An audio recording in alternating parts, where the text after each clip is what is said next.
E aí, gente boa! Alô, irmãos, paz, Como é que tudo vocês bem? estão, meus amados? Uma boa noite para vocês, meus queridos. Né? Isso aí, A gente estava aí com um projeto, inclusive está stand-by, né? tá em O stand-by. vídeo sobre o Ezequiel, né? O tempo de Ezequiel, faltando 4 capítulos para poder finalizar ali, né? Mas a gente preferiu trocar o tema, né? Vamos falar hoje sobre o novilho vermelho. Caramba, o que é isso, hein? Vermelho ainda por cima. É, O novilho o, o, vermelho, um né? assunto, um assunto polêmico pra caramba, né? Que traz um monte de profetada, né? É, E as cara. pessoas ficam aí querendo dizer que é pelo novilho vermelho que Israel vai ter o animal para se purificar, para a volta do Messias. Aí já atrelam isso à construção do templo lá. Uma maluquice danada. Eles voltam, eles estão presos à lei de Moisés, né? Porque não creram no Messias. Foram endurecido Pois o é. coração deles e eles estão esperando. Já nasceram 2 novilhas perfeitas lá que os caras estão fazendo aferição nela o tempo todo para ver se são elas mesmo. E aí colocando as profecias do fim dos tempos a elas e a construção do templo.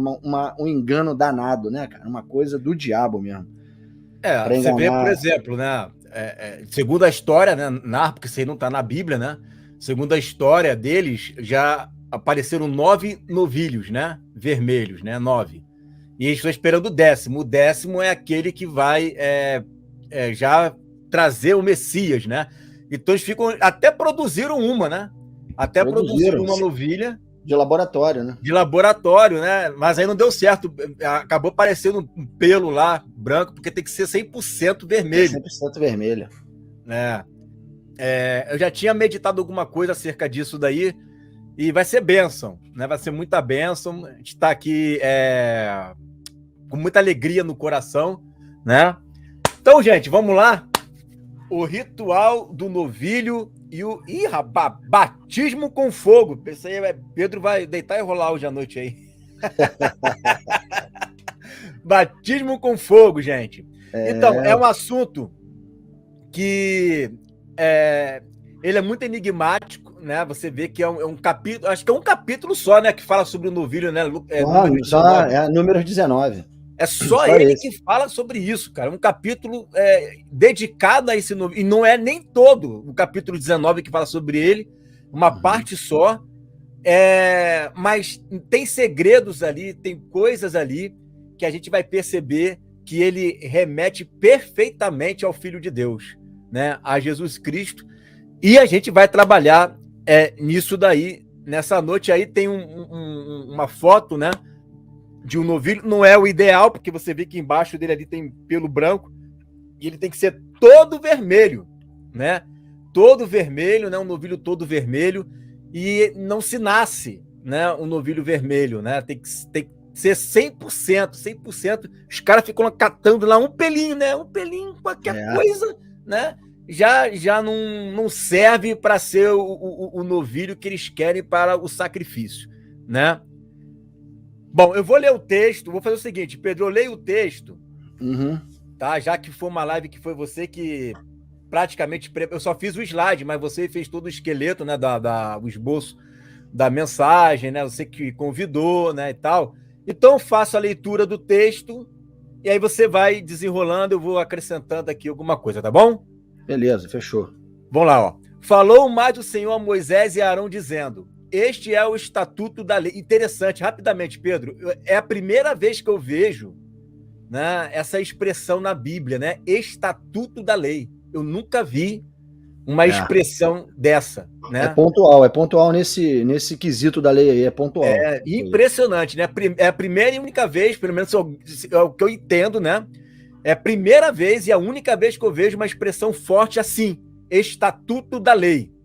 Que o Senhor ordenou, dizendo: Dize aos filhos de Israel que te tragam uma novilha vermelha, que não tenha defeito e sobre a qual não tenha sido posto jugo. Vamos lá, Pedrão. Legal isso aí, né? Observações importantes, tá? Observações importantes. A novilha tinha que ser completamente vermelha, perfeita, sem defeito e que não tenham colocado jugo nela, ela não tenha trabalhado, ela não tenha feito trabalho, não tenha carregado peso, não tenha puxado carroça, não tenha feito trabalho servil para o homem. Então, essa novilha tinha essas características, tá? E aí a gente já vai começar a falar, irmãos, o que eu gosto muito na palavra de Deus, que são as sombras e as realidades. Todo sacrifício bíblico aponta para o Filho de Deus e para a igreja. Isso aí é fato, quem conhece as festas já sabe. E que a lei, ela é uma sombra, ela não traz a perfeição das coisas vindouras, mas ela fala a respeito das coisas vindouras. Então, eu já vou começar destrinchando esse primeiro versículo, essas primeiras palavras, essas primeiras ordenanças a respeito do novilho vermelho, que aponta para o Filho de Deus. Vamos lá. Isso aí, irmãos, todo esse ritual do novilho vermelho, ele está no ritual de crucificação de Jesus, desde a sua prisão até o ato da crucificação em si, tá? Eu vou mostrar agora para vocês que existia na pessoa de Jesus essa característica, essa tipologia do novilho vermelho. Vamos lá. Olha só, o capítulo de João, o Evangelho de João, capítulo 19, os versos de 2 a 5 diz assim: os soldados, tendo tecido uma coroa de espinhos, puseram-lhe na cabeça e vestiram-no com um manto de púrpura escarlate. Chegavam-se a ele e diziam: salve, rei dos judeus! E davam-lhe bofetadas. Outra vez saiu Pilatos e lhes disse: eis que eu vos apresento, para que saibais que eu não acho nele dolo algum, crime algum. Saiu, pois, Jesus, trazendo a coroa de espinhos e o manto de púrpura, disse-lhes Pilatos: eis o homem. Ou seja, você está vendo aqui que o Filho de Deus ele está vestido com uma roupa púrpura escarlate, vermelha. Irmãos, isso não é por acaso não, tá? Era uma roupa real, uma roupa de rei. E a novilha era vermelha e era especial, não era uma novilha qualquer. Então a roupa que colocaram em Jesus, a roupa escarlate, colocou ele de frente a Pilatos, e Pilatos olhou para ele e não viu dolo algum. Na frente dele tinha uma novilha, um novilho, um cordeiro vermelho, puro, imaculado e sem dolo algum. Começaram a entender a sombra e a realidade? Vamos lá, vamos continuar então, aí a gente vai continuar lendo, né? E sem julgo. E aí a gente tem um texto aí no esqueminha que o Igor fez, que Cristo fala que o jugo dele é suave e o seu fardo é leve. Tá? É o texto de Hebreus 4,15, né? Que vai falar, porque não temos um sumo sacerdote que não possa compadecer-se das nossas fraquezas, porém um que, como nós, em tudo foi tentado, mas sem pecado, ou seja, sem pecado, sem defeito, né? Conforme manda a lei. E o não tendo posto um jugo é Mateus 11, 29 e 30. Tomai sobre vós o meu jugo e aprendei de mim, que sou manso e humilde de coração, e encontrareis descanso para as vossas almas, porque o meu jugo é suave e o meu fardo é leve. Né? Então, aquilo que você falou do jugo, né? Que o jugo não tem... o jugo de Jesus não é o jugo da lei, né? Não é o jugo do trabalho forçado, né? É o jugo da liberdade cristã, é o jugo da graça. Né? É um fardo que leve. O que é importante destacar nesse ponto, irmãos, é que a maldição do Éden, ela traduz um trabalho ao qual o homem suará e terá cardos e abrolhos. Se lembra que o homem ele trabalhava no solo, né? Ele fazia as coisas lá antes do pecado e era muito próspero. Né? Deus ele falou que eles trabalhariam para comer e para beber e seriam fartos. Todas as árvores que eles quisessem e que eles arassem e semeassem e plantassem, eles poderiam comer. Então a gente entende uma produtividade muito grande no Éden antes do pecado. E aí quando o homem ele cai, ele tropeça, ele desobedece a Deus, Deus coloca uma maldição sobre o homem, que o homem teria que suar para trabalhar. E esse trabalho já não era mais para o seu benefício próprio, era um trabalho ao qual ele seria recompensado por isso e teria cardos e abrolhos. Então hoje, irmão, a gente vê com a maldição do pecado o homem trabalhando para a subsistência. O homem trabalha para sobreviver. E é colocado sobre o homem um jugo pesado, porque ele só vai receber se produzir. Já no reino de Deus, O trabalho para o reino é um trabalho em que você é sempre recompensado.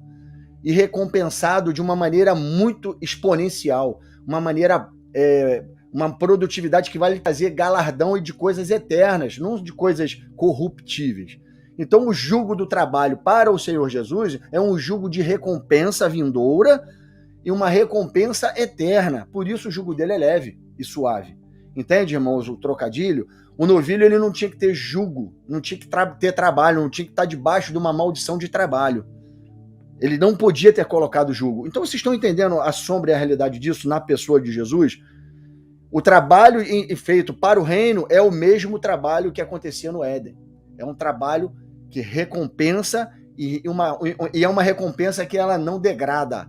Ela não é uma obra morta. Ela é uma obra que traz frutos para o mundo vindouro. Valeu? É isso aí que eu queria colocar. Jesus falou, né? O meu pai trabalha, eu trabalho também até agora, né? Então é um trabalho espiritual, não é um jugo de um trabalho de suor para poder comer, né? Mas é um trabalho que é eterno, né? Que dá frutos para a vida eterna, né? Isso aí. Vamos lá, deixa eu ver aqui. Olha só. E dareis a Eleazar, quem é o Eleazar? O texto mesmo vai dizer, né? O sacerdote. E ele tirará para fora do arraial e degolar-se-á diante dele, e Eleazar, o sacerdote, tomará do sangue com seu dedo e dele espargirá para a frente da tenda da congregação 7 vezes. Você disse que tem um mistério aí para falar, né, Pedro? Uhum. Pode mandar ver os textos. Se você quiser que eu leia os textos que antes de você falar, eu leio. Então, olha só. Esse texto aí, eu quero chamar a atenção no que está escrito em vermelho lá. Ó. A novilha ela era entregue a Eleazar. Eleazar é irmão de Arão, sumo sacerdote. Então ele é filho de Arão. Eleazar é filho de Arão. E ele que vai dar aquela descendência de Zadok mais lá na frente. Lembra de Eleazar? Então, que não fez o povo de Israel tropeçar? Então, Eleazar, ele era um sumo sacerdote também. E a novilha era entregue a ele, tá? E ele pegava a novilha, tirava para fora do arraial, para fora do espaço ali onde as 12 tribos habitavam, no meio deles ali a tenda da congregação e ao redor as 12 tribos. Ele tirava da cidade, né, vamos dizer assim, tirava do arraial e ia sacrificar, né, imolar aquela novilha fora da cidade, diante dele, diante do sumo sacerdote, que era Eleazar. Irmãos, olha o que acontece agora na realidade disso. Em Mateus 26, o verso 57, diz assim: e os que prenderam Jesus o levaram à casa de Caifás, o sumo sacerdote, onde se haviam reunido os escribas e os anciãos. Lembra que Jesus foi capturado no Getsêmani? Ele foi levado junto com os sacerdotes, que estavam junto com os soldados romanos ali, para a casa do sumo sacerdote. Você está vendo a novilha sendo entregue ao sumo sacerdote? Como era na lei? Está acontecendo na realidade aqui, irmãos. E logo depois disso, ele fala assim, ó, em João 19, verso 17: tomaram eles, pois, a Jesus, e ele próprio, carregando a sua cruz, saiu para o lugar chamado Calvário, Gólgota em hebraico, que era fora da cidade. Lembra que o Gólgota, o Monte da Caveira, ele ficava fora dos muros de Jerusalém? Era na parte externa da cidade, assim como na lei. Eles entregaram ao sumo sacerdote, o sacerdote levava para a novilha vermelha ser levada para fora do arraial, para fora da cidade, sombra e realidade, para ser imolada. Que é o João 19, 17, né? E levando ele às costas da sua cruz, saiu para um lugar chamado Caveira, que em hebraico se chama Gólgota. Hebreus 13, 12, né? Olha que interessante. Hebreus, ele trabalha muito com isso, né? Sombras e realidade, ó. E por isso também Jesus, para santificar o povo pelo seu próprio sangue, Números 19, 3 e 4, ó. Fala de sangue e fala de padecer fora da porta, fora do arraial. Isso. Parece que ele está lendo o número 19, né? E está só reescrevendo, né? Jogando a luz no cumprimento que seria a realidade no Filho de Deus, né? A novilha vermelha, né? Irmãos, isso é só o iniciozinho dessa live. Tem muita coisa tremenda aqui. A gente vai ver que esse texto de número 19, ele é tremendo demais. Desde o início, e o para que aquela novilha foi sacrificada, o produto do sacrifício da novilha, vocês vão ver que coisa tremenda que vai acontecer no desdobramento dessa live, desse estudo, tá? Vamos lá, vamos continuar lendo aí, ô Igor. E degolar-se-á diante dele Eleazar o sacerdote. Tomará do seu sangue com o seu dedo e dele espargirá para a frente da tenda da congregação, está de frente para a tenda, né? Da congregação 7 vezes. Então, se você olhar lá no mapinha de Israel, irmãos, lá do tempo de Jesus, o templo, que seria a realidade da tenda da congregação, o templo lá de pedra, ele ficava de frente para o Monte das Oliveiras, a entrada principal do templo ficava de frente para o Monte das Oliveiras e o Getsemane.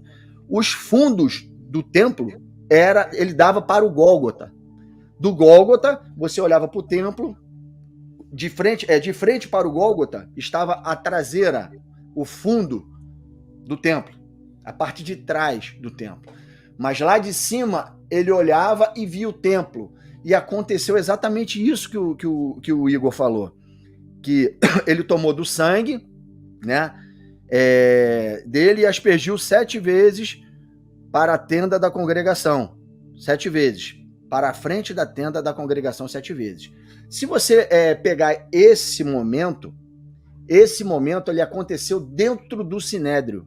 Não a aspersão de sangue, irmãos, entenda. Porque a coisa não é uma sombra de uma realidade. Deus ele colocou todo esse cenário no momento da crucificação, mas ele colocou esses elementos de forma solta, ali não está numa coisa engessada, que nem nesse sacrifício, nesse ritual do novilho vermelho. Mas você vai ver que essas coisas todas aconteceram, mesmo que de forma não cronológica, mas elas aconteceram. Esse momento aqui da aspersão de sangue, que acontecia de fato na lei, ela não aconteceu de fato ali no sinédrio, mas houve um proferir, um falar do povo de Israel que queria que jogassem sobre eles o sangue daquele justo, sobre eles e sobre a sua família e sobre os seus filhos, que o sangue desse justo então caia sobre nós, porque Pilatos olhou para o novilho vermelho, o Cristo vestido de púrpura, e não achou dolo nele. E ele pegou e fez o que? Ele lavou as suas mãos. Irmãos, isso está na lei, sabia? Isso está na lei de Moisés. Em Deuteronômio, a palavra de Deus nos relata o ritual que era feito a respeito de um homem que fosse achado morto, sem ter achado o culpado da morte dele. Oi? Deuteronômio 21. Bota o texto aí, Igor, pra gente mostrar o paralelo desse momento em que o sacerdote aspergiu o sangue para Israel para abençoá-los, mas que na realidade aquele sangue amaldiçoou o povo de Israel. Sabe por quê? Porque era um sangue de um justo ao qual eles estavam colocando, eles estavam matando. E olha o que acontecia na lei a respeito desse assunto. Olha como na lei era escrito. Isso. Quando na terra que te der o Senhor teu Deus para possuí-la, se achar um morto caído no campo, sem que saiba quem o matou, então sairão os teus anciãos e teus juízes e medirão a distância até as cidades que estiverem em redor do morto. Vamos fazer aquela circunferência, né? O perímetro. E na cidade mais próxima, né, os anciãos da mesma cidade tomarão uma novilha da manada, que não tenha trabalhado, nem tenha puxado com jugo. Olha aí a semelhança. Vamos lá. E os anciãos daquela cidade trarão a novilha a um vale áspero, que nunca foi lavrado, nem semeado, ou seja, um local virgem, né? Nem semeado, e ali naquele vale degolarão a novilha.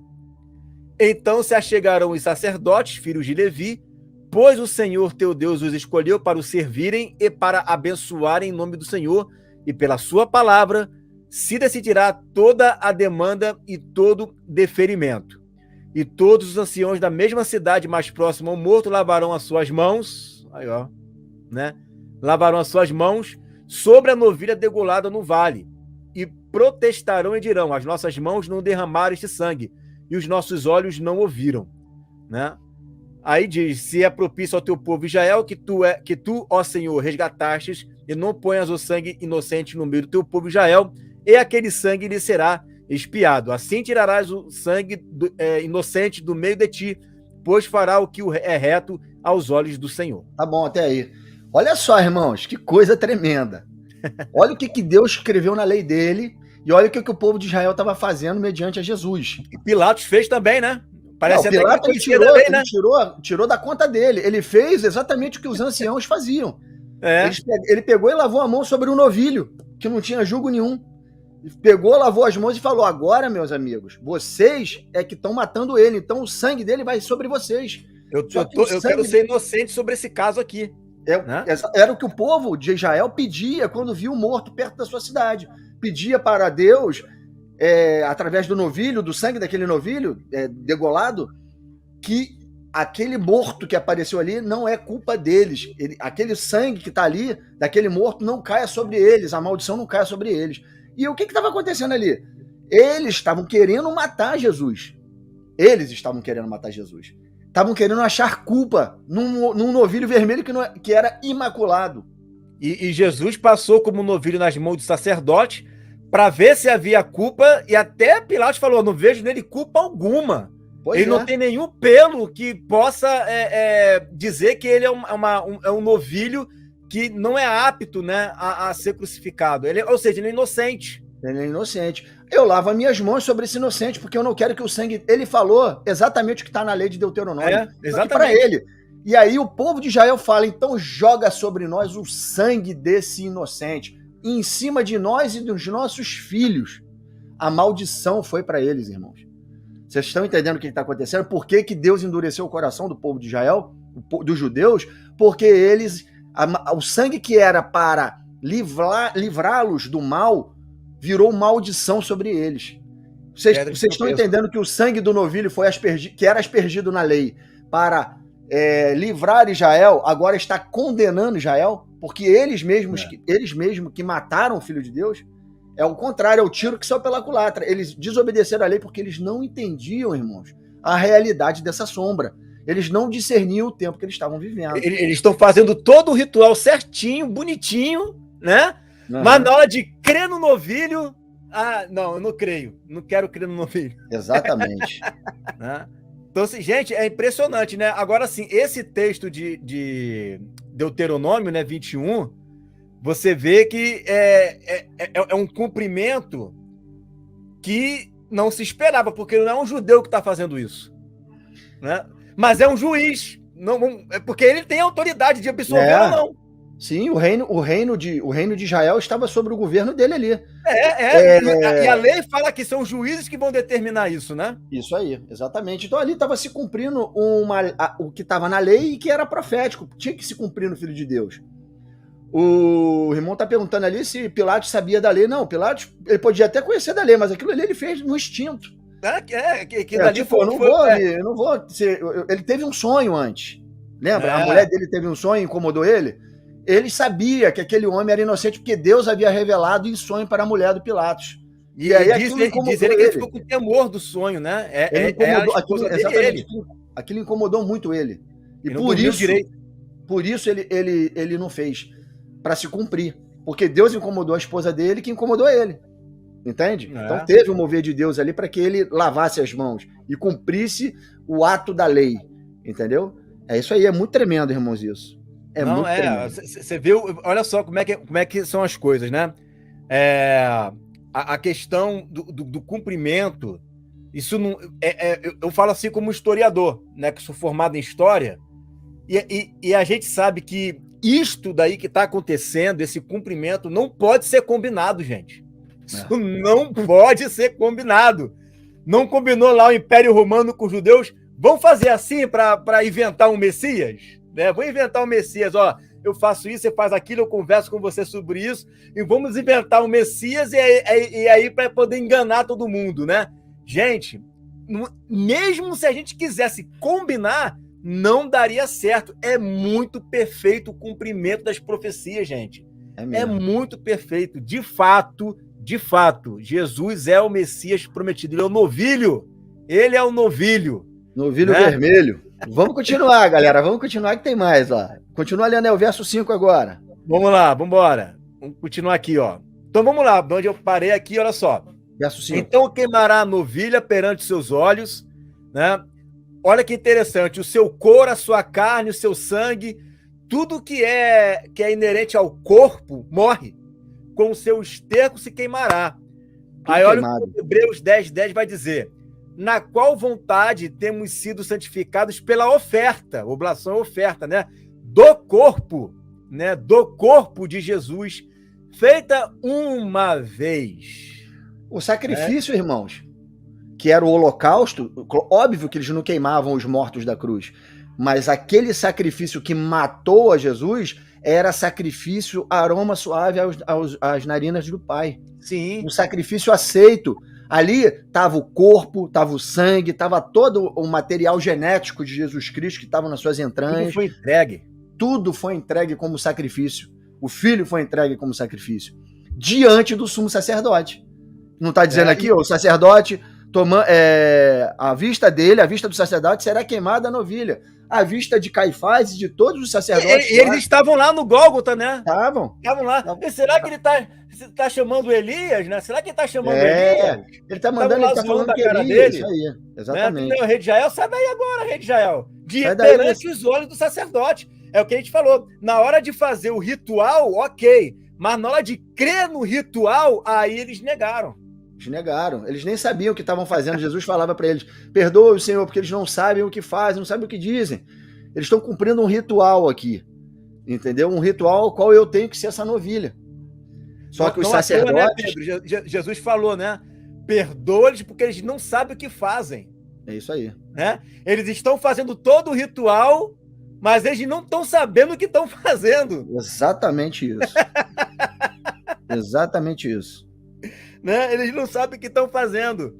E aí Pedro vai falar, essa pedra que os edificadores edificaram, porque eles estavam edificando, os profetas e até mesmo Israel, essa pedra se tornou uma pedra de tropeço, ou seja, eles estavam ali com aquela pedra sendo edificada, mas essa pedra no final, por eles terem rejeitado ela se virou contra eles. Isso aí. Eles começaram a tropeçar na própria lei, entendeu? Na própria lei. Porque a lei estava na frente deles ali, as tábuas estavam na frente dele. A lei que estava escrita na tábua estava em carne, que se fez carne na frente deles, e eles não perceberam. E eles estavam infligindo a lei, usando a lei contra a própria lei. Entendeu? E aí eles tropeçavam. Sacrificando a lei vinda em carne, porque ele é a palavra, né? Ele é a palavra. Perfeito.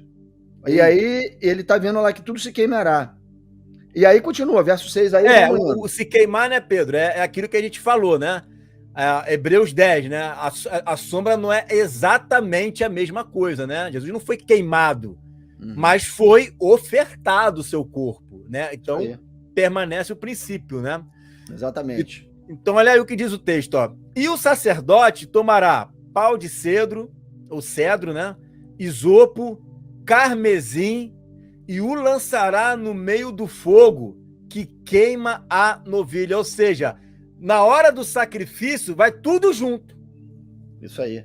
Vai tudo junto na hora do sacrifício. Agora, olha que interessante. Isso daqui, ó. O pau de cedro, né? Como a gente falou mais cedo, né, Pedro? A gente não tem como provar, né, biblicamente que era um pau de cedro que estava lá que foi feita a madeira do sacrifício. Né? Biblicamente não temos. O que a gente tem? A gente tem tradição, nós temos pontos históricos que mostram que era a base, né? Era a base ali que segurava todo o restante da estrutura da cruz. Porém, todas as vezes não, mas quando você vê esses três elementos juntos, né? Você vê eles voltados para um sacrifício. Por exemplo, Levítico 14:49. Depois tomará para espiar a casa 2 aves e pau de cedro, carmesim, isopo. Número 19:6 é o texto que a gente leu agora. Levítico 14:52, né? Para fazer a expiação, o que tem que ter? Né? Pau de cedro, isopo, carmesim. Mais uma vez, para purificar, o que tem que ter? Levítico 14:4, pau de cedro, carmesim e isopo. Então, o pau de cedro está sempre ali naqueles elementos, né, que compõem um processo de purificação. Isso aí. Fazendo, né, então, pensando eu, né, não está lá no Novo Testamento, mas há de convir que existe uma boa possibilidade, né, de ter sido também, pelo menos uma parte da cruz, de pau de cedro, não é isso?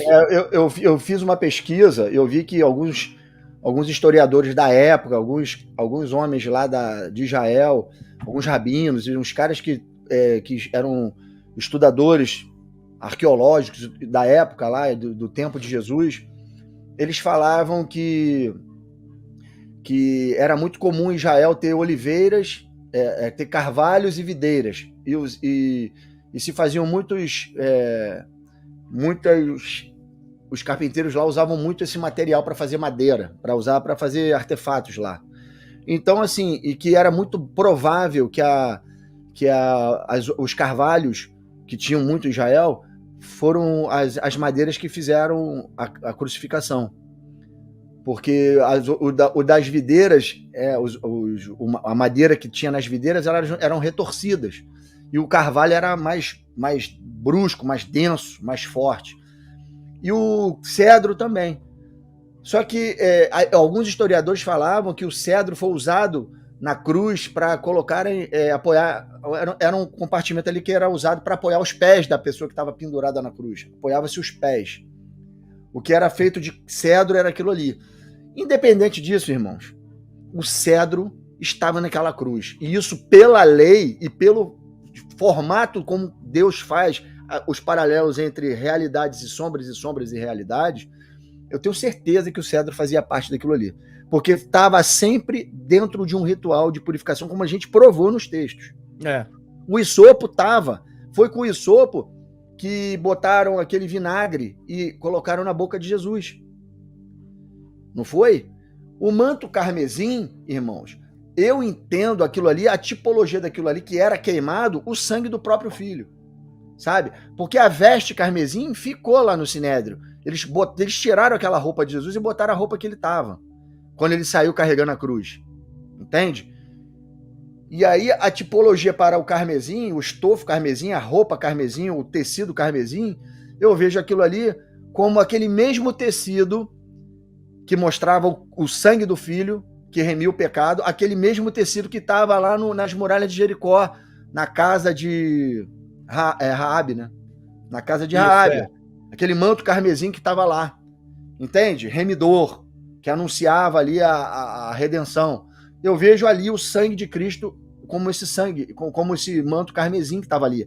Porque isso estava dentro do fogo, isso era colocado dentro do fogo e fazia parte daquilo que era queimado no holocausto e subia como aroma para Deus. Entende? Então, assim, a gente não tem a prova bíblica para mostrar isso. Mas pelo formato de como era feito o sacrifício, a isso probabilidade é quase que 100%. Entendeu? Então você vê os três elementos ali, né? O sangue do filho, que é o manto, o estofo carmesim, o isopo que estava ali no cenário da crucificação, e o cedro, a madeira de cedro, o pau de cedro. Na tradição, isso é tão forte ser de cedro. Uhum. Se você for pegar, por exemplo, né, algumas cruzes, né, que a Igreja Católica vende, se você procurar no Mercado Livre, você vai achar cruz de cedro, né? Porque a tradição é forte com relação ao cedro, né? E era um material que ele era reaproveitável, ele servia para muitas crucificações, ele era muito resistente. Por isso eles usavam isso. O carvalho e o cedro. Tá, irmãos? Mas aí a tipologia tá aí. Esses elementos estavam. O que tinha lá no novilho vermelho tinha no ritual de crucificação do Filho de Deus. Tá certo? Tudo isso era lançado no meio do fogo que queimava a novilha. Então você tá vendo que tudo aqui estava ali, fazia parte inerente do sacrifício? Sim. Então tinha que estar ali no ritual. E aí a gente continua, né? Tem o verso 7 aí. Você continua aí? Não, lá aqui, ó. Vamos lá. Estava o isopo, né? Estava, pois, ali um vaso cheio de vinagre, encheram de vinagre uma esponja e pondo num isopo, já chegaram à boca. Isopo é essa planta aí, ó. Essa planta, ela tem um objetivo de... Um cunho purificador, de cura medicinal, né? Ela tem um objetivo medicinal. Então você vê, né? É colocado lá um cedro, né? É colocado lá uma planta. Para que planta? São os mistérios de Deus, né? Colocar algo ali que é para curar, né? Eu já li, Igor, que esse sopo, junto com aquela substância que tinha ali, ele tinha um efeito analgésico. Analgésico, né? Entendeu? E aí Jesus Cristo ele rejeitou isso em princípio ali, para não passar por vantajoso o demorar dele ali, né? O resistir dele àquela crucificação. Sim. Ele quis deixar bem claro, Filho de Deus, que era por nós, pelo Espírito e pela força que Deus colocou nele ali para resistir aquilo tudo, que ele foi vencedor, não por uma analgesia humana. Entende? Por isso que ele rejeitou a princípio. Depois ele estava com muita sede. E aí, logo que ele tomou aquilo, ele entregou o Espírito ao Pai, para não ficar dúvida de que ele resistiu mais um pouco por causa daquilo. Ele ingeriu aquilo ali porque estava com a boca seca e logo em seguida ele entregou o Espírito, falou que estava consumado. Exatamente, né? Entendeu? E isso daí era o que era posto, né? Lá no sacrifício lá do Antigo Testamento. Então isso aqui é para te mostrar que tem o quê? Ó, que tem o cedro, tá? Tem o isopo, e aí você vê também que colocaram, né, uma capa carmesim nele. Mas assim, isso aí se colocasse uma capa branca, o cara tava totalmente ensanguentado. Ficou vermelho. Ensanguentado. Né? Ficou carmesim, querendo ou não. Querendo ou não, ficou carmesim, né? Querendo ou não, ficou carmesim. Né? Ele tava todo ensanguentado. Tem uns vídeos que você vê da morte de Jesus, né? Que ele anda com 2 mantos, né? Um por cima e um branco por dentro, né? Aí, esse branco por dentro, ele tá todo ensanguentado, tá praticamente vermelho, por causa do muito derramado sangue. Ele ficou em carne viva. Exatamente. Né? Quando tiraram aquilo dele, arrancaram aquilo estava grudado nas feridas dele. Quando arrancaram aquilo ali, arrebentou com tudo.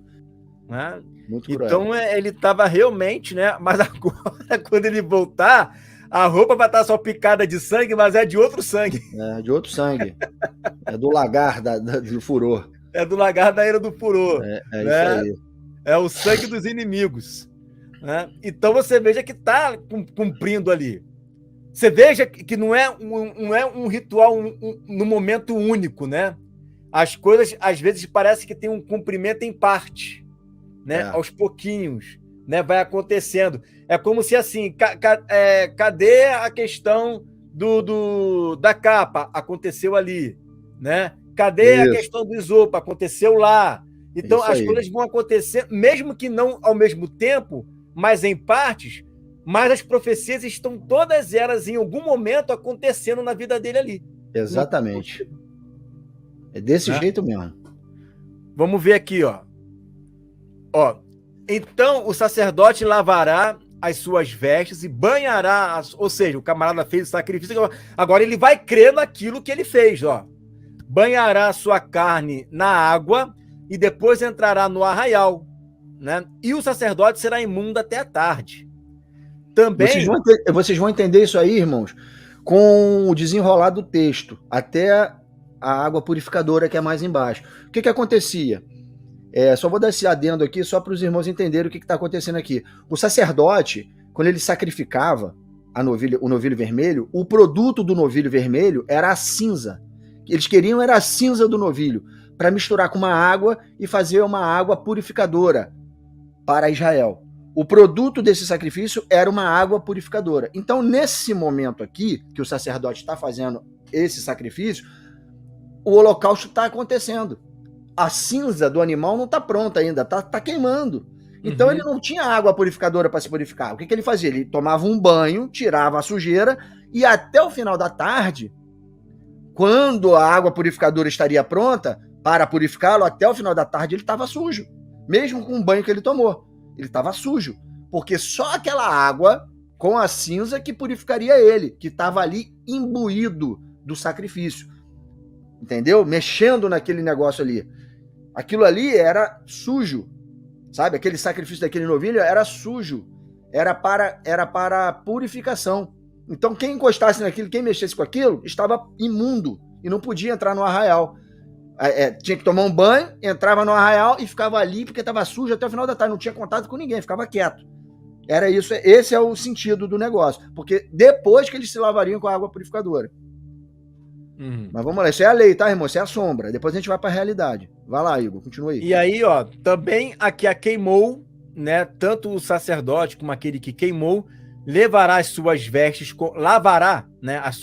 com água, né? E em água banhará a sua carne, e imundo será até a tarde, né? Aí tem aqueles textos que eu li, né, que já até citei, né, que fala sobre aqueles que rejeitaram, né, o sacrifício, né? Isso. Então agora, qual é a realidade disso? Irmãos, você tem que entender que nesse contexto aqui, quem está fazendo isso são os sacerdotes, tá? Quem está responsável para matar o novilho vermelho, fazer o holocausto, queimar as coisas ali do sacrifício, ali naquele ritual, quem está encostando são os sacerdotes. Uhum. Quem foi que sacrificou Jesus e quem decretou que crucificam foram os sacerdotes, com o sumo sacerdote.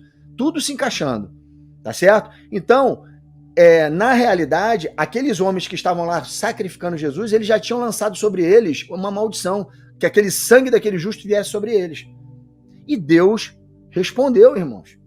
Amaldiçoou o povo e endureceu o coração deles e eles não creram. Tá certo? Verdade. Então, o que acontece? Eles estavam ali sujos por aquele sacrifício. Na realidade, tá? Não tô falando da sombra, tô falando da realidade. Estavam ali. Eles participaram daquilo ali. Mas aquele sangue, que era o produto do sacrifício do filho, os purificaria se eles crescem. Mas eles não creram. Então, ficaram sujos. Não se purificaram. Porque o produto do sacrifício de Cristo é o seu Santo Espírito. O Espírito que estava no Filho, que ele passou para nós 50 dias depois da sua ressurreição. Vocês estão conseguindo entender agora aonde a gente vai entrar? Os sacerdotes não creram no sacrifício do novilho. Por isso ficaram imundos. Certo? E ficaram não só sujos. Até a tarde, né? Isso, não só até a tarde. Aliás, até a tarde sim, porque Jesus volta como ladrão à noite, né? É à tarde que ele volta à noite. Assim, mas eles vai passar a tarde e eles vão continuar sujos. Sim, porque não creram. Entende? Eles não creram. Só vão crer quando Jesus voltar. Aí eles vão crer. E aí vão chorar como quem chora pela morte de um filho unigênito. Entende? Mas aí já não é mais pela fé. Aquela água purificava pela fé. Tá? A gente vai entender isso mais embaixo, irmão, não vai ficar nenhuma pontinha solta. Vocês vão entender perfeitamente o que a gente está dizendo. Então, o Igor falou, ó, que todos eles que tiveram contato com o animal, com o sacrifício, tinham que se lavar e ficavam imundos até a tarde. E se purificariam com a água que ia ficar pronta no final da tarde, quando queimasse todo o animal e virasse cinza. Porém, na realidade, eles mataram, não creram no sacrifício de Jesus e estão imundos ainda, tá certo? Ainda estão imundos. E aí, vamos lá, olha o verso 9. Vamos ver aqui, peraí. Olha só que tremendo, irmãos, como que Deus faz as coisas. Vai lá, Igor. Ó, e um homem limpo ajuntará a cinza da novilha e a porá fora do arraial num lugar limpo, e ficará ela guardada para a congregação dos filhos de Israel, para a água da separação. Olha o que a água da separação é? Expiação. Né? Expiação é. E o que apanhou a cinza da novilha levará as suas vestes e será imundo até a tarde. Isso será por estatuto perpétuo. Ou seja, a sombra para, mas a realidade continua dela. Né? O princípio permanece. Perpétuo, aí que está interessante, ó. Aos filhos de Israel e ao estrangeiro que peregrina no meio deles. né? Número 19, 9 e 10. Tá, deixa eu ler aqui o... Vamos ver só.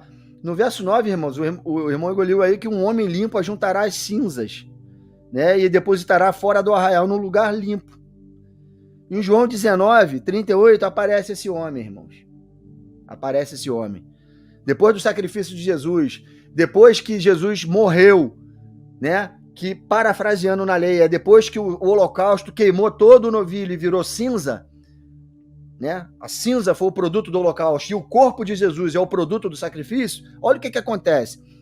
Em João 19, verso 38, diz assim: depois disto, depois da crucificação, do sacrifício, José de Arimateia, que era discípulo de Jesus, ainda que ocultamente pelo receio que tinha dos judeus, rogou a Pilatos que permitisse tirar o corpo de Jesus.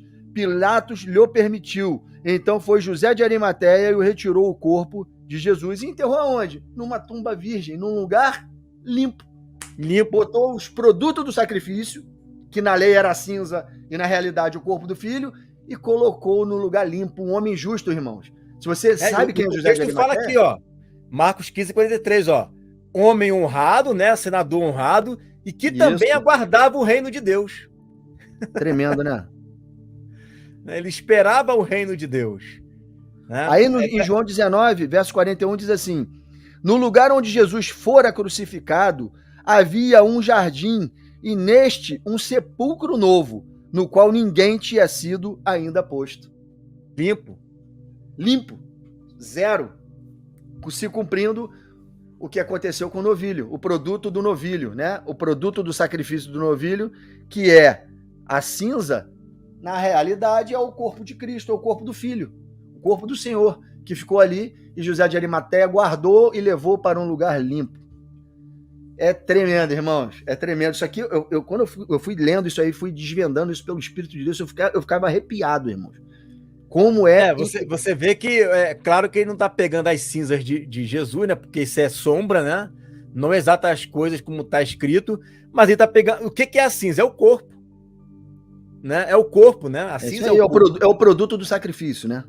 E aí o texto de Marcos fala, ele pegou o corpo de Jesus, né? Ele pegou o corpo e colocou fora do arraial, né? Num local limpo, né? Ele era um homem rico, né? Comprou só para isso. Só para isso. Só para colocar ele lá, né? E ficou guardado lá. Ficou guardado. E em Isaías 53 fala, e com os ricos teve lugar, né? Cumprindo a profecia ali de Isaías 53. Essa profecia, né? Aí. Aí olha só, irmãos, que interessante, continuando. E aí ele guarda a cinza, né? Na lei, ele guarda a cinza em lugar limpo. E será ela guardada para a congregação dos filhos de Israel, para água purificadora.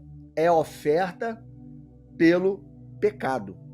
Olha só, a cinza... Na lei, tá, irmãos? Na lei, a cinza do novilho vermelho era guardada para ser misturado com uma água e virava água purificadora. Água purificadora. Aí, essa água purificadora, a gente vai entrar nela mais na frente. Olha o que aconteceu depois com o homem, né? O homem limpo, o homem justo, que pegava a cinza e guardava no lugar limpo. No final, o que apanhou a cinza, ao verso 10, o que apanhou a cinza da novilha, lavará as vestes e será imundo até a tarde. Isto será por estatuto perpétuo aos filhos de Israel e ao estrangeiro que habita no meio deles. Ou seja, todo aquele que fizesse esse ritual se sujaria também. Óbvio que José de Arimateia, ele tocou no morto, ele sabia que pela lei, se ele tocasse no morto, o que ele tinha que fazer? Ele tocou no morto, mas ele estava tocando no Senhor, no seu Senhor, que o purificaria de fato 3 dias depois com a sua ressurreição. Como assim, Pedro? Pela fé, que no corpo de Jesus glorificado, a igreja está purificada. Tá certo? No 3º dia, Jesus Cristo levanta com o seu corpo glorificado, ao qual somos nós e estamos assentados nas regiões celestes em Cristo Jesus. Só que isso é pela fé, irmãos, tá? Pela fé. Não, interessante, Pedro, que lá em João no capítulo 7, Jesus ia fazer aquele discurso dos rios de água viva que saem do seu ventre, né? Isso. Aí diz o texto que no último dia da festa, o grande dia, ele foi lá e falou sobre os rios de água viva. E aí João vai explicar o que Jesus está querendo dizer. João vai falar assim: e disse isto Jesus acerca do seu espírito que ele iria dar, mais ainda, mas isso só seria possível depois de ele ser glorificado. Isso aí, porque Jesus ainda não tinha sido glorificado. Não tinha sido glorificado, ou seja, só o Espírito, os rios de água viva, né, só iriam fluir do interior dele mesmo, de Jesus, após a ressurreição. Depois que ele fosse glorificado. Na verdade, irmãos, a água purificadora que era produto do sacrifício na lei, na verdade é o Espírito Santo de Deus que Cristo envia para a sua igreja. Sim. Essa é a água purificadora. E que sai do corpo que uma vez foi crucificado. Olha aí, ó. Exatamente. Essa água está misturada às cinzas do animal que foi morto. Aquela água que sai na estocada de Jesus já tipifica a água purificadora que lavaria o corpo. Tá certo? A água e o sangue lavariam o corpo. Mas é uma tipologia que se cumpriria cabalmente 3 dias depois com aquele corpo lavado. Tá certo? Então, olha aqui. O corpo de Jesus, 3 dias depois, estava purificado, glorificado. Se cumpriu no Filho de Deus? Se cumpriu. E aí, o produto disso é uma água purificadora. A cinza com a água, agora é o Espírito Santo de Deus que ele enviaria para o seu povo. Tá certo? Vamos continuar lendo o texto, que vocês vão ver tudo isso se encaixar. Tá certo? E olha aí, ó. E o que apanhou a cinza da novilha lavará suas vestes. Ou seja, todo aquele que se beneficiou da morte de Jesus tem que lavar as vestes, né? Será imundo até a tarde. Pedro vai falar sobre isso daqui a pouquinho, né? Isto será por estatuto perpétuo, ou seja, essa sombra vai ter continuidade na realidade, porém, agora de uma forma de princípios, mas não de animais, mas em Jesus, né? Estatuto perpétuo. Aí vai dizer assim: aos filhos de Israel, aos naturais, né? E ao estrangeiro que peregrina, né, no meio deles.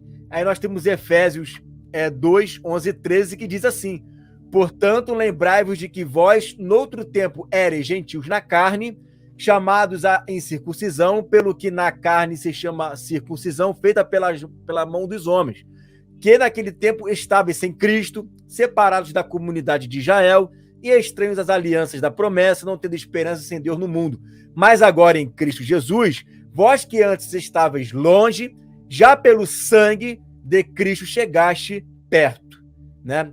Então agora tanto o Israel quanto o estrangeiro, gentios, né, unidos ali, as duas casas juntos, sendo beneficiados pela morte e ressurreição de Cristo, né? E agora, por meio do Espírito que nos lava, nós nos achegamos a Ele. Muito lindo, né, irmão? Muito lindo isso. Mas não acaba aí não, tá? Continua o texto. Aí agora, olha só.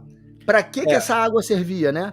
Para que essa água servia? Agora, os textos aí tem que ser... Acabou ali o slide, né? Os textos aí tem que ser agora... Não, eu vou ler. Eu digo a referência, os irmãos... Depois essa live vai estar editada e os textos vão aparecer na tela, show, tá, irmão? Com imagem, daquele jeito que a gente está fazendo. No capricho. O irmão Mike está caprichando.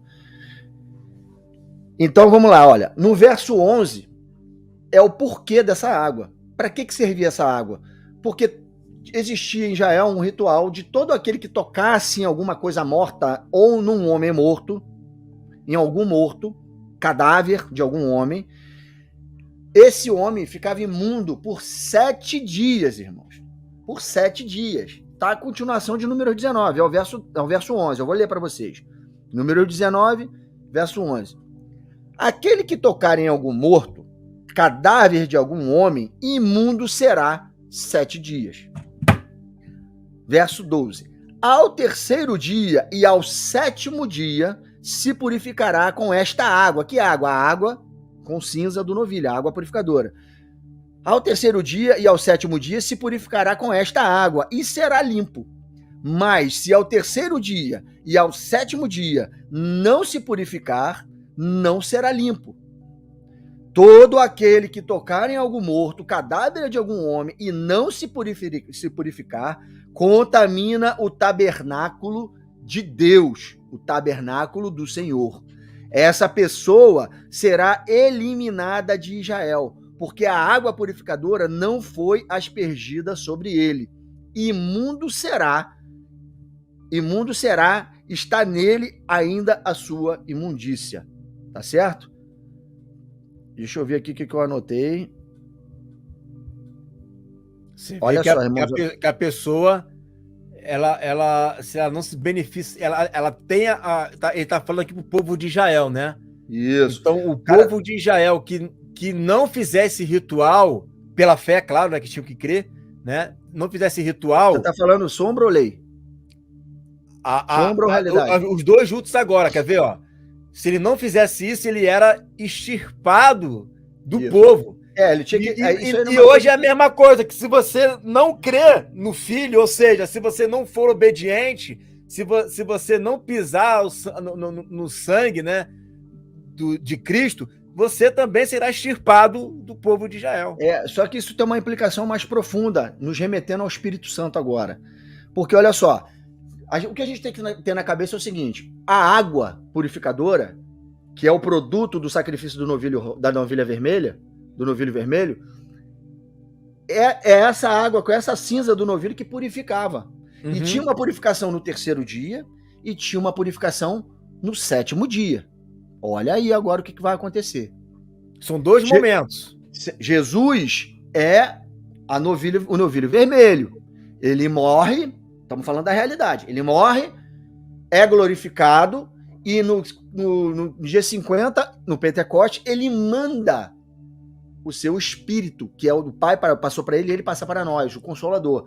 E esse Espírito é a água purificadora, os rios de água viva, que curam, que saram, certo? Ele envia isso para nós. Agora, olha que interessante, irmãos. Vou ler um texto para a gente encaixar. Olha aqui. Mateus 3, verso 11. João Batista está falando: eu vos batizo com água para arrependimento, mas aquele que vem depois de mim é mais poderoso do que eu, cujas sandálias não sou digno de lavar. Ele vos batizará com o Espírito Santo e com fogo. Olha, irmãos, João Batista, quando ele fazia o ritual lá do batismo lá com água, ele já tinha na mente essa história do novilho vermelho que a gente está falando. O batismo, essa purificação do terceiro e do sétimo dia. Ele não falava isso no cordeiro, né? Só pensando numa ovelha, né? Naquele que viria, que era mais poderoso para fazer com o Espírito Santo e com o fogo. Ele, irmãos, João Batista, ele abriu o caminho. Ele tinha nele que, pela lei, e pelo esse versículo, esse texto de número 19, do novilho vermelho, que o homem era sujo e precisava se lavar. Que isso estava ligado a pecado. Claro. Que isso estava ligado com obras mortas. Para se arrepender dessas obras mortas e se lavar e se limpar. Olha que interessante, Pedro. Não cortando o seu raciocínio, né? Desculpa. É porque me veio aqui, senão vou acabar esquecendo. Uma coisa que veio agora, né? Fala. Você vê que tem o batismo, né? Que simboliza a morte e ressurreição de Jesus. Sim. Né? Um batismo nas águas, né? Por que eu devo me batizar nas águas? Se as águas representam, né, também a purificação dos meus pecados, né? Um simbolismo, claro, né? Mas esse simbolismo, ele remete a algo superior. Então, eu creio que é por isso que os discípulos nunca tentaram, né, deixar de ensinar que o batismo ele deve ter o seu papel importante com todo aquele que se torna discípulo de Jesus. Então, isso aí. Olha só agora uma coisa interessante. João Batista, ele sabia disso, né? Ele sabia que o batismo era para purificação, que era para limpeza, né? Ele sabia disso. Aí ele faz essa narrativa, ele diz: eu vos batizo com água, estou só lavando vocês. Uma coisa da lei, simbólica, né? É um simbolismo. Você se arrepende, limpa a tua roupa, limpa teu corpo, que nem o sacerdote quando encostava em coisa morta, coisa podre, impura, lava a roupa. Ele está fazendo isso porque ele estava ensinando aquilo que o mais na frente seria de forma perfeita através do Filho de Deus. Aí ele diz assim: eu os batizo com água para arrependimento, mas aquele que vem depois de mim, o Jesus, é mais poderoso do que eu, cujas sandálias não sou digno de levar. Ele vos batizará com o Espírito Santo e com fogo. Batismo com o Espírito, primeira purificação. Se lembra que são duas? Na lei, com o produto do novilho vermelho, que é a água purificadora, tinha uma purificação no terceiro dia, uma purificação no sétimo dia, duas purificações. Esses são o batismo com o Espírito Santo e o batismo com fogo. O batismo do terceiro dia e o batismo do sétimo dia. Nós vamos ver agora, encaixar o raciocínio. Olha só. Batismo com o Espírito, primeira purificação, limpa nosso peso e consciência de obras mortas que fizemos no tempo da ignorância e nos ajuda a andar em novidade de vida, mortos para o mundo e vivos para Deus, e nos auxilia na santificação para passarmos pelo fogo e sermos provados e sermos completamente purificados para o sétimo dia. Vocês estão entendendo que é preciso, irmãos, ter o batismo nas águas, o batismo com o Espírito Santo, que é a primeira limpeza. Essa limpeza nos limpa do que fizemos anteriormente. Limpa dos nossos pecados e delitos. E o batismo de João. Isso. Mas o de Jesus é o do Espírito. Isso. E o Espírito, quando ele entra em nós, ele nos sela. Paulo fala que o Espírito é um selo. Esse selo nos suporta, nos dá ajuda para passarmos por toda a provação, que é fogo, até chegarmos no sétimo dia, que é o milênio, e teremos esse corpo desfeito e transformado num corpo glorificado. Ou seja, o fogo é para nos apurar, o fogo é para tirar as impurezas, que nem fazia-se o ourives com ouro, colocava no fogo as nossas impurezas, irmãos, estão sendo colocadas para fora através de tribulação, através de sofrimento, através de injúrias, através de provações, o tempo todo isso é fogo.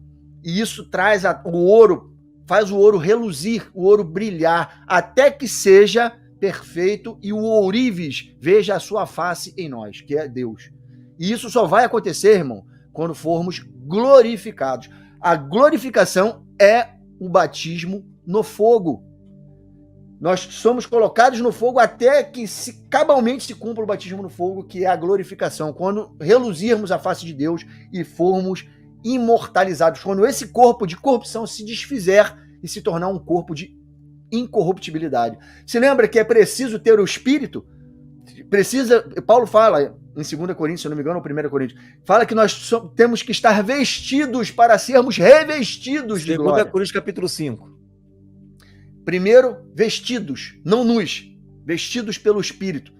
Primeira purificação, terceiro dia, para no sétimo dia sermos revestidos completamente pela incorruptibilidade. É como se a gente estivesse pegando, é o que Paulo fala em Romanos 8, é o penhor do Espírito, mas o dia nós seremos tomados de toda a plenitude. Isso aqui, ó. Aí olha aqui. Batismo com fogo, a última purificação. A do sétimo dia, a glorificação dos nossos corpos. Quando o nosso corpo corruptível se desfaz e somos revestidos de incorruptibilidade, corpos glorificados. E o pré-requisito para batismo de fogo é o batismo com o Espírito Santo, pois primeiro vem a purificação do terceiro dia e só depois a do sétimo dia. 2 Coríntios capítulo 5, versos de 1 a 5 diz assim: sabemos que se a nossa casa terrestre, esse corpo, deste tabernáculo se desfizer, temos da parte de Deus um edifício, casa não feita por mãos, eterna nos céus, que vai vir com Jesus, a glorificação do nosso corpo.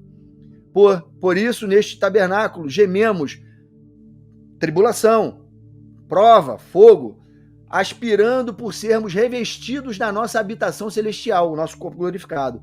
Se todavia formos encontrados vestidos e não nus. Pois na verdade os que estamos neste tabernáculo gememos angustiados. Olha a tribulação, o fogo aí, irmão. não por querermos ser despidos, mas revestidos, para que o mortal seja absorvido pela vida. Ora, foi o próprio Deus quem nos preparou para isto, outorgando-nos o penhor do Espírito.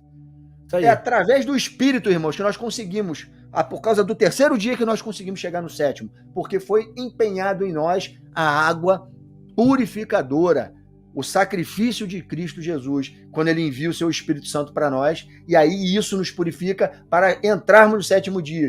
No sétimo dia é um pré-requisito estarmos purificados do terceiro dia para poder entrar no sétimo dia e manter as nossas vestes limpas com a palavra de Deus que purifica. Tá certo, irmão? Vocês estão entendendo o paralelo de uma coisa e de outra? Eu estou procurando um texto aqui, Pedro. Eu devo ter ele aqui. Será? É o de 1 Coríntios. Nem já ouvi tanta fé, hein, Pedro? Será? É o 1 Coríntios? Não. Aí eu vou continuar lendo. Olha só, 1 Coríntios 15, vai lendo aí que eu vou achar aqui o que eu quero. 1 Coríntios 15, 53 e 54. Não, porque é necessário que este corpo corruptível se revista da incorruptibilidade, e o que é corpo mortal se revista da imortalidade. E quando este corpo corruptível se revestir de incorruptibilidade, e o que é mortal se revestir de imortalidade, então se cumprirá a palavra que está escrita: tragada foi a morte pela vitória. Fogo apura os santos. Porque olha só, o que eu vou dizer aqui agora, irmãos? Esse contexto de Mateus que eu li aqui, de Mateus 13, 11, existe muita confusão nesse texto, porque fala de fogo eterno, fala que a machada estava na perna para cortar, a machada estava no calcanhar para cortar, e aquele que não desse fruto ia ser jogado no fogo inextinguível. Fala de juízo nesse texto também. E, na verdade, não deixa de ser juízo. Juízo para aqueles que não se purificarem. Se lembra que está escrito na lei, que a gente leu? Aquele que não se purificar no terceiro e não se purificar no sétimo, será extirpado do arraial dos israelitas, porque vai contaminar o tabernáculo do Senhor. Ninguém, irmãos, olha aí, ninguém vai entrar no sétimo dia. Estou falando da igreja, tá? Não estou falando dos ímpios, não. Estou falando daqueles que se purificaram com o Espírito. Ninguém entra só com a purificação do terceiro dia. Tem que se purificar no terceiro e no sétimo. Porque ninguém vai entrar no tabernáculo. Ninguém vai entrar no tabernáculo de Deus com os homens.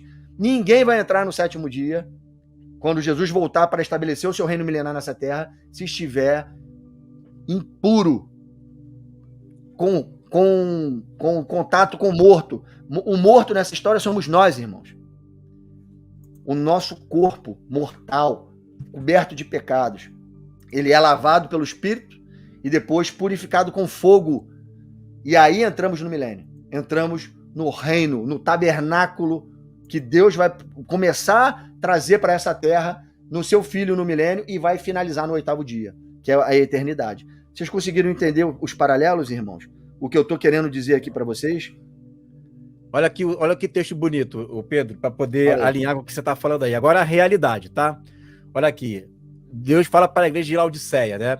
E ao anjo da igreja de Laodiceia escreve: isto diz o Amém, né? A testemunha fiel e verdadeira, o princípio da criação de Deus, ou seja, nele se principiou toda a criação, né? Conheça as tuas obras, que nem és frio nem quente. Quem dera foras frio ou quente, assim porque és morno e nem és frio nem quente, vomitar-te-ei da minha boca.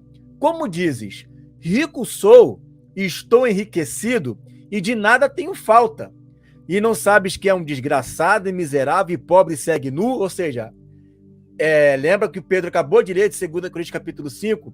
Jesus voltou e a pessoa tem que estar vestida, né? Porque se ela não tiver vestida, ela não será aprovada. Aí olha o conselho que ele vai dar. Aconselho-te que de mim compres ouro provado no fogo. Exatamente. Ouro provado no fogo, para quê? Para que te enriqueças, né? E roupas brancas, olha aí, ó, lavando as roupas brancas, né? Para que te vista e não apareça a tua nudez, e que unja, ou seja, o Espírito, ó, olha a água aí do Espírito, né? Unja os seus olhos, né, com colírio, para que veja, olha, todo o processo de purificação. Eu repreendo e castigo a todos quanto amo, sê, pois, zeloso e arrependa-te. Eis que estou à porta e bato. Se alguém ouvir a minha voz e abrir a porta, entrarei em sua casa e com ele cearei e ele comigo. Ao que vencer, olha aí, ó. Lembra do batismo de fogo? Uhum. Eu quero me assentar lá no teu trono. Deixa eu ser batizado com o teu batismo? Pera aí. Eu vou ler isso aqui agora. Até ser batizado no meu batismo, mas assentar à direita ou à minha esquerda, isso é o Pai quem vai decidir. Aí, olha o que ele acaba de falar. Ao que vencer, concederei que se assente comigo no meu trono. Passa por todo o ritual do novilho e aí você vai se assentar no trono comigo, né? Exatamente. Como eu venci e me assentei com meu Pai no seu trono. Quem tem ouvidos, ouça o que o Espírito diz às igrejas. E aí, para concluir, Pedro, olha o que o outro Pedro agora vai falar, né? Sobre o ouro, né? Provado do fogo. Olha só que interessante. Vamos ver aqui, ó, sobre o versículo 5. Que mediante a fé estejais guardados na virtude de Deus para a salvação, prestes a se revelar no último tempo, em que vós grandemente vos alegrais, ainda que agora importa, seja necessário que estejais por um pouco contristados com várias tentações. Tentações é o quê? É prova de fogo. Sim. Né? Versículo 7. Para que a prova da vossa fé, muito mais preciosa do que o ouro que perece e é provado pelo fogo, se ache em louvor e honra e glória, aonde? Na revelação de Jesus Cristo. Amém. E esse texto, para contextualizar, olha só o que você acabou de falar, em Lucas 12 diz assim, a partir do verso 49. Eu vim para lançar fogo sobre a terra, e bem quisera que já estivesse a arder. Olha o que Jesus está falando. Tenho, porém, um batismo com o qual hei de ser batizado, e quanto me angustio até que o mesmo se realize. Jesus ia passar pela última prova, o último batismo no fogo para ser glorificado, irmãos, para receber o prêmio, para o batismo do fogo sofrer a sua completude no Filho de Deus. Ele passaria pelo Calvário, pela cruz, ele está se angustiando, ele fala, ainda me resta um batismo, uma imersão no fogo, para acabar, para tirar as impurezas de vocês, que eu assumi em mim, quando me fiz uma só carne com vocês. Isso. Me resta a última purificação, porque quando eu fui batizado no terceiro dia, né, o primeiro batismo, com água, que se cumpriu porque Jesus estava cumprindo essa lei, essa história do novilho, ele tinha que ser purificado, tá certo? No terceiro dia, por isso que João Batista fez, e ele falou que era preciso que fizesse, porque tinha que se cumprir toda a justiça. Ele tinha que passar pelos dois batismos, o batismo com o Espírito Santo e o batismo no fogo, que era a sua última aprovação. Quando ele acabou de fazer o batismo nas águas, ele já foi testado no fogo, no deserto, irmão, já começou ali. A prova da fé dele foi durante a vida toda, não foi só no momento. Exatamente. Né? Mas ali com o Espírito, ele já foi direto para o deserto. Ficou ali em cima, passando por toda aquela sorte, por toda aquela tribulação ao qual a igreja vai passar também no deserto. Tá certo? E depois ele vai para o madeiro, ao qual muitas testemunhas irão ser martirizadas. Ele foi lá e cumpriu nele, ele faltou angustiado, porque me resta um batismo. Esse batismo é o meu último sofrimento, a minha última prova, para que eu seja glorificado. E aí se cumprir cabalmente o batismo de fogo no Filho de Deus, que é a sua glorificação. Ele está dizendo isso nesse texto, irmãos. Olha aqui. Ele fala aqui, ó. Tenho, porém, um batismo com o qual hei de ser batizado, e quanto me angustio para que o mesmo se realize. Supondes que vim para dar paz à terra? Não. Eu vos afirmo que antes divisão. Porque daqui em diante estarão 5 dias. Olha a tribulação agora, ao fogo que nós passaremos. O batismo no fogo que nós passaremos até se completar a glorificação do nosso corpo. Porque daqui em diante estarão 5 divididos numa casa, 3 contra 2 e 2 contra 3. Estarão divididos pai contra filho, filho contra pai, mãe contra filha, filha contra mãe, sogra contra nora e nora contra sogra. Isso é tribulação ou não é, irmãos? Isso é prova no fogo ou não é? E quem poderá suster-se, irmãos? É isso que eu quero que vocês entendam. Batismo no fogo é prova e glorificação como prêmio. Fogo para aqueles que não estão preparados, não estão se purificando. O fogo é de condenação, é de juízo. Para muitos, esse fogo vai ser para apurar como ouro. E para outros, muitos outros, esse fogo vai ser para jogar no lago de fogo. É Exatamente. Com fogo, com provação, é que o joio é separado do trigo. E a palha do trigo é queimada no fogo inextinguível. Tudo isso que está sendo dito aqui, e que foi dito lá por João Batista, no contexto de João Batista, em Mateus, é a respeito disso. O fogo que apura para a glorificação e o fogo que condena para o juízo eterno. É esse o fogo do batismo de fogo. Batismo, irmão, é imersão. Eu vi uns irmãos escrevendo aqui que no Pentecostes teve chama de fogo na cabeça das pessoas. Isso não é batismo no fogo. O Pentecostes, para quem entende as festas, essa língua de fogo na cabeça dos servos de Deus ali é o primeiro acendimento da menorá. E o último acendimento da menorá vai ser no início da última semana de Daniel. É o acendimento de manhãs e tardes, estatuto perpétuo. Manter o luzeiro aceso, o sumo sacerdote tinha. Jesus acendeu na manhã, no Pentecostes, e vai acender de novo nas tardes, quando ele vier. O ladrão da noite. Aquele acendimento que ele está fazendo lá em Apocalipse 1, que ele está mexendo nos candeeiros com aquela palavra maravilhosa que ele dá para as 7 igrejas. É isso que está... Esse é o link do fogo na cabeça do povo lá em Pentecostes e o candeeiro sendo arrumado em Apocalipse 2. Acendimento de tardes e manhãs, lá no Pentecostes de manhã e tardes na última semana no início da última semana de Daniel. Só para esclarecer a dúvida da irmã ali, que falou que aí o outro estava escrevendo... porque ela associou o fogo com o fogo de que João Batista falou. Não é isso não, irmão. E o batismo no nome de Jesus Cristo? Irmão, o batismo no nome de Jesus Cristo é batizar com o Espírito Santo. Ou não é? Você não tem que crer no novilho para receber a água purificadora? Batizar no nome de Jesus é crer no sacrifício dele como seu Senhor. Você vai receber a água purificadora, que é o Espírito Santo. Não tem diferença. O problema é que a igreja pentecostal pegou isso aí tudo e criou um reteté em cima disso. Não, e além de criar isso, ainda criou aquela questão do você nasceu de novo, agora vamos orar para que você seja batizado no Espírito. Isso aí é engano, irmãos. Existe... E aí tem a língua estranha, que é a evidência de que você foi batizado no Espírito Santo. O cara tem visão, o cara profetiza, o cara cura, mas aí se não fala em línguas, o cara não é revestido de poder. Pelo amor de Deus, né? Paciência. Né? A pessoa tá lá curando, tá lá tendo visões, tem palavra profética, mas porque ele não tem um dom de línguas, ele não é revestido de poder. Não, isso não existe. Né? Isso não existe. Então vocês estão conseguindo entender a diferença entre uma coisa e a outra?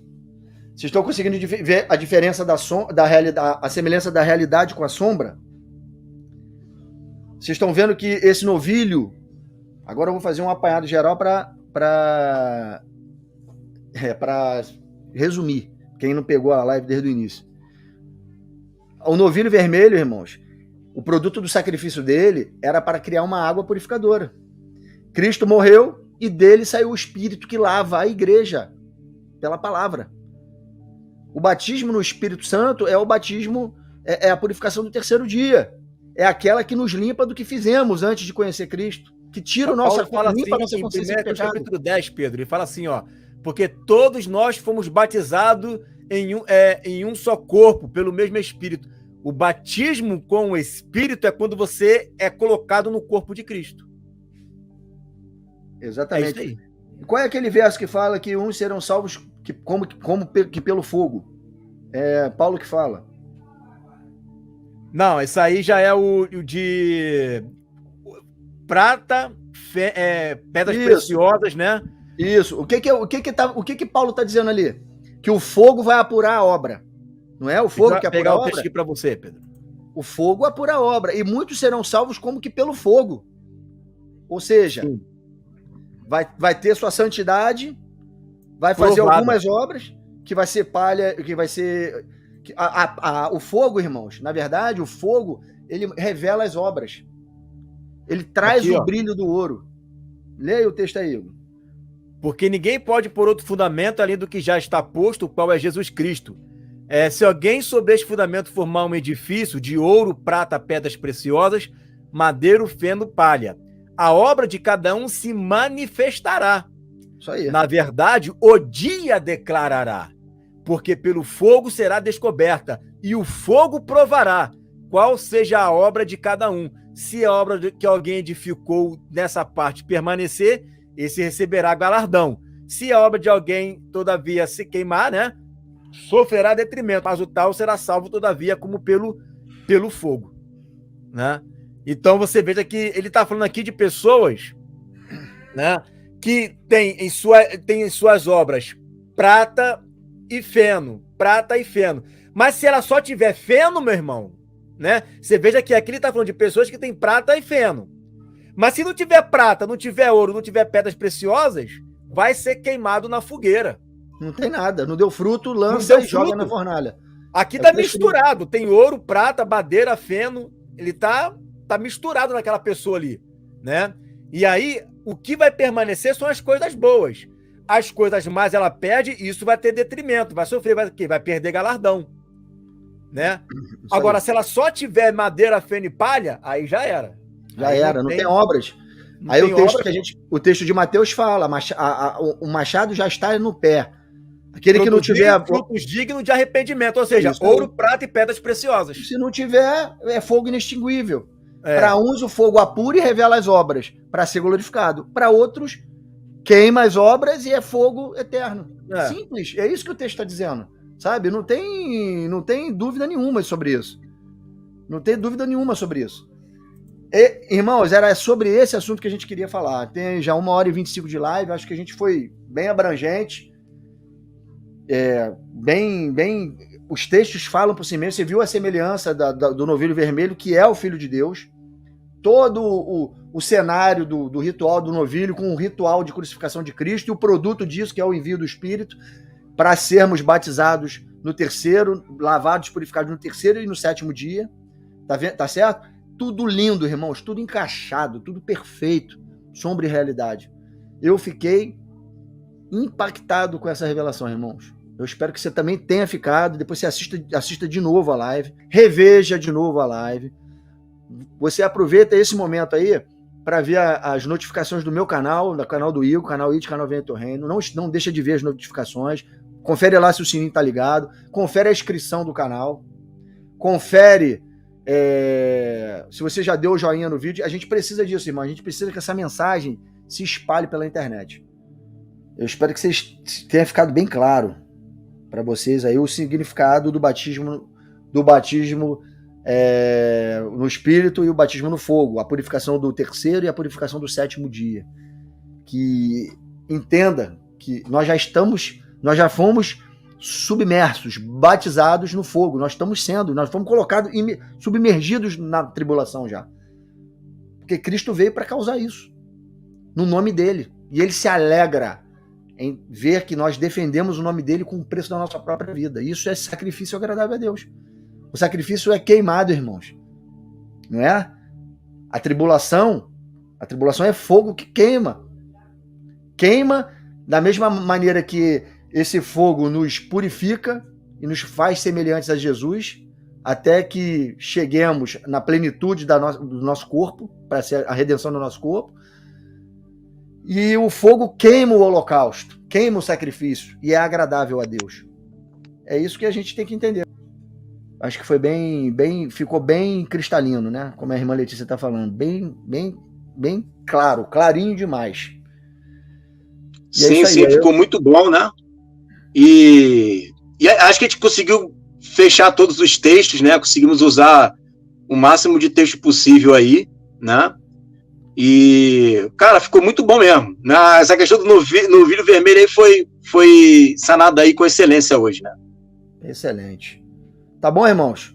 Então a gente vai editar o vídeo depois, vamos colocar nos canais com as imagens, tudo certinho para vocês desfrutarem com seus familiares, com seus irmãos. Compartilhe o vídeo, tá bom? E vê a inscrição no canal, no meu e do Igor. Tá ok? Deus abençoe vocês e até o próximo estudo, hein? Um abraço.